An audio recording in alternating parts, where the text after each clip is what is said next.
বিপিএলই হবে না আর অনির্দিষ্টকালের জন্য বন্ধ ঘোষণা করা হলো এবারের বিপিএল। কোয়াবের সাথে আরও এক দফায় বসবে বিসিবি, তবে বন্ধের ঘোষণা আনুষ্ঠানিকভাবে জানিয়ে দেওয়া হবে দলগুলোর মালিককে। এতে বিসিবি কি সংকট থেকে মুক্তি পাবে? খেলোয়াড়রা কি পড়বে বিপদে, নাকি উত্তরণের পথ খুঁজে বের করবে বিসিবি? প্রশ্নের উত্তর খোঁজার চেষ্টা প্রতিবেদনে।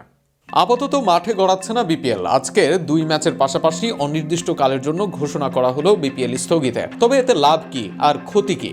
বিপিএল এর সব আয়োজন করা আছে বিসিবির। আপাতত ম্যাচ না হলে তা পরে করারও সুযোগ খুব বেশি নেই, কেননা বিশ্বকাপ সামনে।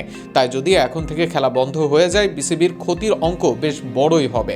তবে ফ্রাঞ্চাইজিগুলো যদি ম্যাচ না চালাতে পারে, তাহলে তারাও হয়তো চুক্তির টাকা সম্পূর্ণ দেবে না ক্রিকেটারদের।